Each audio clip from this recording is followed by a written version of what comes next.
여러분 안녕하세요. 최신 세계 경제 뉴스를 발췌 소개하고 제 의견을 곁들이는 세계 경제는 지금 Current Issues of Global Economy 편집자 정견만입니다. 네, 8월 13일자 세계 경제는 지금 시작하겠습니다. 오늘 토픽 한 건, 단신 5건, 그리고 오늘의 명언은 시간과 때에 관한 명언을 재방송하겠습니다. 네, 오늘의 토픽은 미국의 7월 중 소비자 물가 CPI가 예상을 소폭 하회하는 3.2% 상승하였다는 소식입니다. 코어 CPI는 4.7% 상승하였습니다. 네, 오늘은 단신 5건을 올렸습니다. 첫 번째 단신은 미국의 7월 중 생산자 물가 PPI가 전년 동기 대비 0.8% 상승하였다는 소식입니다. 생산자 물가가 1년 이상 하향 추세에서 벗어나 상승 전환하는 모습이고요.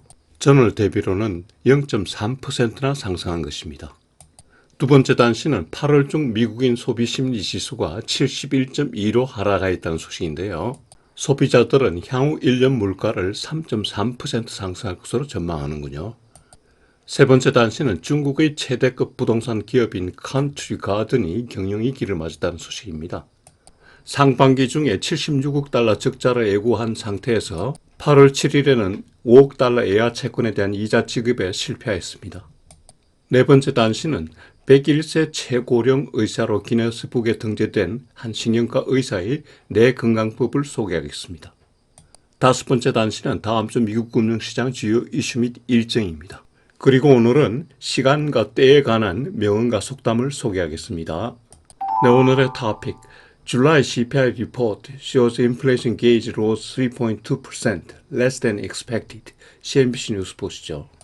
미국의 7월 중 소비자 물가지수 CPI가 예상을 소폭 하회하는 전년 동기 대비 3.2% 상승한 것으로 나타났습니다. 그러나 지난 7월의 3%보다는 높은 상승세입니다. 전월 대비로는 0.2% 상승하였습니다. 에너지와 음식료를 뺀 코어 CPI는 전년 동기 대비 4.7% 상승하였습니다. 2021년 10월 이래 최저 상승률입니다. 오른쪽 그래프를 보시면은 지난 파란색이 헤드라인 PCI 지수고요. 연한 파란색은 코어 PCI 지수 추이입니다. 부문별 물가 동향을 보면요. 소비자 물가 지수의 3분의 1 비중을 차지하는 주거비가 0.4% 상승한 것으로 나타났습니다. 전년 동기 대비로는 7.7% 상승하였고요. 이게 7월 물가 상승분의 90%를 차지하였습니다. 식료품비는 전월보다 0.2% 상승하였고요. 에너지는 0.1% 상승하였습니다. 반면에 중고차는 1.3% 내렸고 의료 서비스는 0.4% 내렸습니다. 특히 항공운임이 전월에 8.1%나 하락하였습니다. 임금이 꾸준히 상승하는 대신에 물가 상승률이 꾸준히 둔화되었기 때문에 실질 임금이 드디어 플러스 작년 대비 1.1% 상승한 것으로 나타났습니다. 월중으로는 0.3%나 상승하였습니다. 이번 7월 물가 보고서에 대한 평가는 전월 3.0% 상승보다는 높지만은 전반적 물가 상승이 둔화되고 있음을 보여주고 있고요. 7월 물가 상승이 주거비 상승에 기인하는 바 주거비만 안정되면 더 빠른 물가 안정을 기대할 수 있게 되죠. 그러나 유가가 지난 7월 이후 많이 상승하고 있는 이후 물가에 불안 요소로 작용하고 있습니다. 무엇보다 실질 임금이 상승세로 전환한 게 아주 의미 깊죠. CPI 3.2% 상승이 연준의 타겟 2%보다는 높지만은 상당히 의미 있는 것이라고 할 수 있습니다. 연준의 입장에서도 물가 안정이 상당히 의미 있는 지지를 하였다고 하겠죠. 그러나 타겟 레이트 2%까지는 여전히 할 일이 많다고 하겠죠. 따라서 9월 20일 FOMC에서 시장 기대대로 그 금리 인상을 중단할지 아닐지가 또다시 관심사죠. 9월 20일까지 추가로 나올 경제 지표를 계속 관찰해야 되는데요. 아직 8월 고용 보고서가 남아있고 CPI도 8월분, PPI도 8월분, PC는 7월 8월분이 남아있습니다. 현 상태에서 CME 그룹의 그 페드 워치를 보면은 9월 FOMC에서 현 기준율인 5.25 내지 5.5%를 유지할 것이라는 확률이 90%입니다. 25bp를 추가로 올릴 것이라는 확률은 10%에 불과합니다.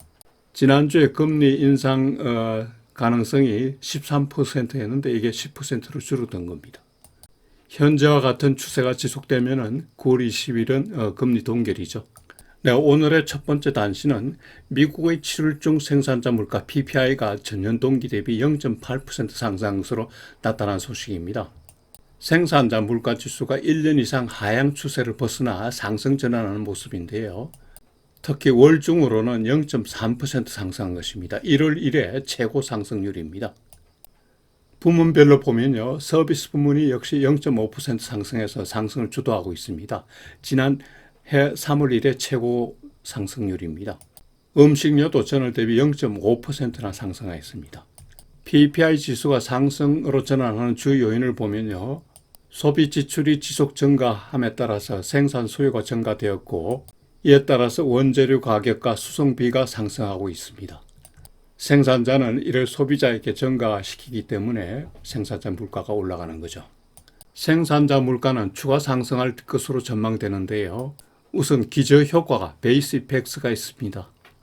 도매 물가가 하락하다가 최근에 상승세로 전환하였기 때문에 작년도 낮은 물가에 비해서는 상승률이 커진다는 거죠. 한편 에너지와 식품을 제외한 코어 PPI는 전년 동기 대비 2.4% 상승한 것으로 나타났습니다. 월 중으로는 0.3% 상승하였는데요. 이는 지난 1월 1회 최고 상승률입니다. 생산자 물가 지수가 상승세로 전환함에 따라 향후 물가 상승 압력이 크게 되죠. 특히 최근의 상승세인 에너지 가격 추이가 관심입니다. 7월 지수에는 아직 반영되지 않았는데 8월 지수부터 반영되겠죠. 도매물가 지수 발표 이후에 시장은 주가가 약세를 보였습니다. 연준 입장에서 향후 소비자 물가 전이 여부를 매파적 관점으로 관찰하겠죠. 그러나 디스인플레이션에 의한 리세션 우려는 또 감소되는 게 장점입니다. 네, 두 번째 단시는 미시간 대학교가 금요일 날 발표한 8월 중 미국인 소비자 심리 지수가 71.2로 소폭 하락하였다는 소식입니다. 소비자 심리 지수는 지난 7월에 71.6을 기록해서 지난 2021년 10월에 최고를 보였는데요. 8월 심리 지수가 소폭 하락하였지만 여전히 호조라는 거죠. 전문가 예상도 상회하였고요. 한편 소비자들은 향후 1년 물가를 전년 동기 대비 3.3% 상승할 것으로 전망하였는데요. 최근 3개월간의 그 물가 전망이 지속 하락하고 있죠. 소비자들이 향후 물가가 소폭 상승에 그칠 것이라고 전망함에 따라 소비가 늘어날 가능성이 높아지죠. 세 번째 단시는 중국의 최대급 부동산 기업인 컨트리 가든이 경영위기를 맞고 있다는 소식인데요.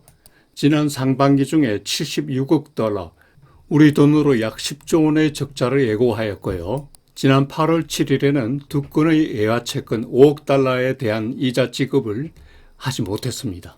한 달간의 그레이스 피어리드가 있기 때문에 당장 그 디폴트는 아니지만 그러나 채권자들은 전전긍긍하죠. 최대급 그 부동산 기업이 경영위기를 맞음에 따라 앞으로 부동산 문제가 경제에 미칠 파장이 걱정되는군요. 참고로 컨트리 가든 회사를 좀 더 소개하면요. 중국어로는 비구이 유언입니다. 한자로는 벽개원, 풀을 벽자에 개수나무 개자, 정원 원자를 쓰네요. 중국의 최대 민영 건설 회사고요. 회사가 보유한 프로젝트 수가 지난번에 부도를 맞았던 헝다의 4배에 달합니다. 작년도 매출액이 640억 달러, 총 자산은 2,529억 달러, 총 부채가 2,080억 달러에 달합니다. 이 회사는 빠른 확장을 위해서 수십 년간 부채 규모를 늘려왔는데요. 해외 기초도 많죠. 다른 건설업체에 비해서 상대적으로 괜찮은 경영을 하여왔지만은 팬데믹 사태 이후에 경영이 많이 악화되었습니다. 와중에 부채 규모는 더 늘렸고요. 작년 하반기에 무디스 등이 투기 등급으로 신용 등급을 내렸죠. 올해 들어 자산 정리 등 자구 노력을 하였지만 이게 무산된 겁니다. 한 달간의 그 지급 유예 기간 내에 정부의 지원이 나와서 디폴트 위기에서 벗어날지를 살펴봐야겠군요. 중국 경제 그 부동산 부문은 전례 없이 어려운 시기를 보내고 있는데요. 헝다 사태 이래 부동산 시장이 여전히 침체를 면치 못하고 있고 부동산 산업 규모가 GDP에서 차지하는 비중이 줄어들고 있습니다. 자본시장의 신뢰를 얻기까지 시간이 필요하다고 하는군요. 주택건설 경기가 침체가 지속됨에 따라서 다른 연관 산업에도 영향이 많은데요. 철강 산업, 시멘트, 목재 등의 악영향이 크죠. 주택과 관련한 사회적 문제도 대두되고 있고요. 앞으로 금융 부문에 큰 파장이 올 것으로 예상되고 있습니다. 해외로부터 자본 조달 여건도 악화되었죠. 건설뿐만 아니라 다른 부문에도 여건이 악화된 거죠. 중국의 경제 회복에 큰 걸림돌이 되고 있습니다. 네 번째 단신은 101세 현역 신경과 의사 닥터 하워드 터크 씨에 관한 이야기입니다. 1947년부터 현재까지 의사 생활을 하고 있습니다. 현역 의사입니다. 기네스북에 최고령 의사로 등재되었습니다. 이분의 그 경력을 보니까 신경과 의사로서 한국전에도 참여했습니다. 이분이 뇌 건강 3비법을 소개하였는데요. 사람의 뇌는 근육과 같이 계속 사용함으로써 뇌 건강을 유지할 수 있다고 하는데요. 뇌 건강 3비법 중에 첫 번째는 일을 계속하라입니다. 은퇴는 통상 인식력의 감퇴를 초래하기 때문에 무슨 잡이든 꾸준히 하라는 거죠. 두 번째 비법은 사회성을 유지하라, stay social인데요. 강한 사회적 연대를 통해서 기억력과 인식력을 유지할 수 있다고 하는데요. 노인이 될수록 친구를 만나기 어려워지지만은 가족, 이웃, 교우 등과 같은 자정 교제가 필요하다고 하네요. 젊은 사람을 만날수록 더 좋고요. 재능 기부 활동도 참 좋은 방법이 되겠죠. 세 번째 비법은 오락처럼 독서하라입니다. 독서를 통해 신지식을 습득하는데 전문 지식뿐만 아니라 생명과학, 탐정소설까지 읽으라고 하네요. 좋은 책에 탐닉함으로써 두뇌를 새로운 정보로 가득 채울 수 있다 이렇게 얘기합니다. 마음에 꼭 와닿는 뇌 건강 비법이라 소개하였습니다. 제 유튜브를 보시는 분들이라면 아마 이런 뇌 건강법을 실천하는 분들이 많을 거라고 생각드는군요. 네, 다섯 번째 단신, 다음 주 미국 금융시장 주요 이슈 및 다이어리 보시죠. 지난주 주가는 일부 기업 실적 기대 이하에다가 소비자 물가는 예상대로 낮게 나왔지만은 도매 물가가 예상 밖 상승으로 다우는 상승 반전했으나 S&P와 나스닥은 2주 연속 하락하였습니다. 다우는 주중 0.62% 상승하였고요. S&P는 0.31% 하락하였고 나스닥은 1.62% 하락하였습니다. 이에 따라 나스닥이 작년 동기 대비 10.78% 상승에 그쳤습니다.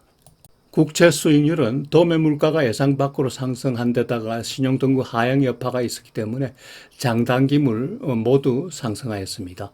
지난주 중 10년물 국채는 12bp 상승하여서 4.16%가 되었고요.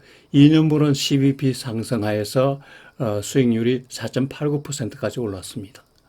다음 주에는 그 수요일에 FOMC 회의록이 발표됩니다.